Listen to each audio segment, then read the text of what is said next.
السلام علیکم ورحمۃ اللہ وبرکاتہ۔ رسول کریم صلی اللہ علیہ وسلم نے فرمایا، انسان کے ہر ایک جوڑ پر صدقہ لازم ہوتا ہے۔ ہر دن جس میں سورج طلوع ہوتا ہے، پھر اگر وہ انسانوں کے درمیان انصاف کرے تو یہ بھی ایک صدقہ ہے، اور کسی کو سواری کے معاملے میں اگر مدد پہنچائے، اس طرح کہ اسے اس پر سوار کرائے یا اس کا سامان اٹھا کر رکھ دے، تو یہ بھی ایک صدقہ ہے، اور اچھی بات منہ سے نکالنا بھی ایک صدقہ ہے، اور ہر قدم جو نماز کے لیے اٹھتا ہے وہ بھی صدقہ ہے، اور اگر کوئی راستے سے کسی تکلیف دینے والی چیز کو ہٹا دے تو یہ بھی ایک صدقہ ہے۔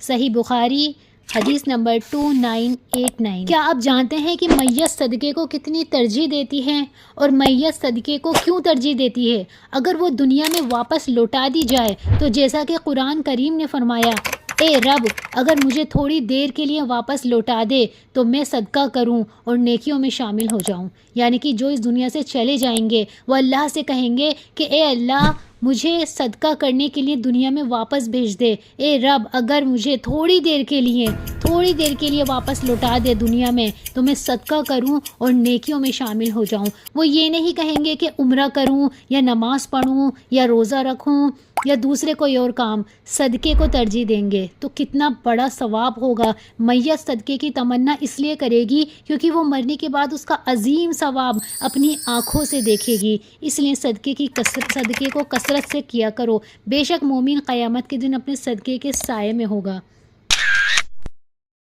اب سوال یہ آتا ہے کہ کون سا صدقہ افضل ہے؟ سعد بن عبادہ کہتے ہیں کہ میں نے کہا، اللہ کے رسول، میری ماں کا انتقال ہو گیا ہے، کیا میں ان کی طرف سے صدقہ کر سکتا ہوں؟ آپ صلی اللہ علیہ وسلم نے فرمایا، ہاں۔ میں نے پوچھا، کون سا صدقہ افضل ہے؟ آپ صلی اللہ علیہ وسلم نے فرمایا، پیاسوں کو پانی پلانا۔ سنن نسائی حدیث نمبر 3694۔ وضاحت کے لیے میں آپ کو بتا دوں، آپ نل بھی لگوا سکتے ہیں کسی کے لیے، اور آپ کنواں بھی کھدوا سکتے ہیں، تالاب وغیرہ کھدوانا جس سے لوگ اور چرند پرند پانی پئیں اور فائدہ اٹھائیں، یہ بہترین صدقہ ہے۔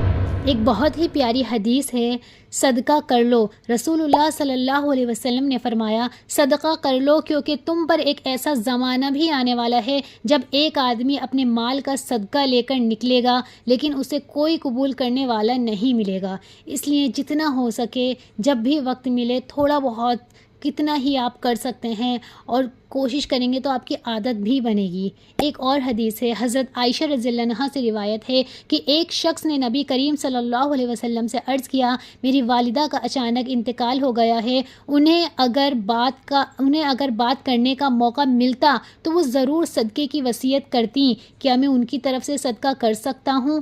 آپ صلی اللہ علیہ وسلم نے فرمایا، ہاں ضرور کر سکتے ہو۔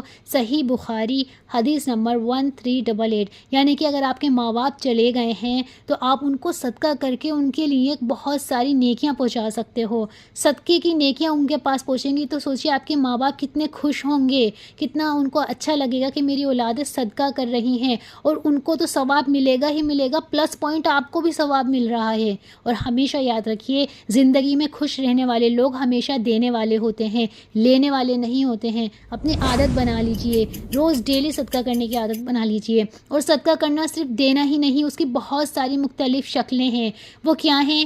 رسول اللہ صلی اللہ علیہ وسلم نے فرمایا، حدیث ترمذی حدیث نمبر 1956 میں، اپنے بھائی کے سامنے تمہارا مسکرانا تمہارے لیے صدقہ ہے۔ نمبر 2، تمہارا بھلائی کا حکم دینا، برائی سے روکنا صدقہ ہے۔ ترمذی حدیث نمبر 1956۔ نمبر 3، بھٹک جانے والی جگہ میں کسی کو راستہ دکھانا صدقہ ہے۔ حدیث ترمذی حدیث نمبر 1956۔ نمبر 4، پتھر کانٹا اور ہڈی کو راستے سے ہٹانا بھی صدقہ ہے۔ مسلم حدیث نمبر 1007۔ نمبر 5، اپنے ڈول سے بھائی کے ڈول میں پانی ڈالنا تمہارے لیے صدقہ ہے۔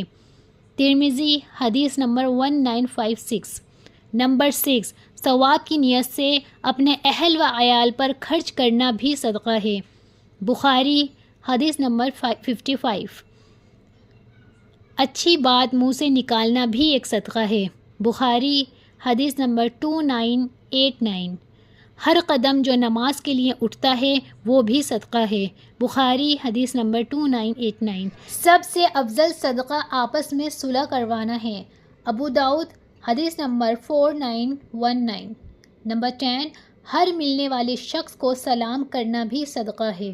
مسلم حدیث نمبر 720۔ السلام علیکم ورحمۃ اللہ وبرکاتہ۔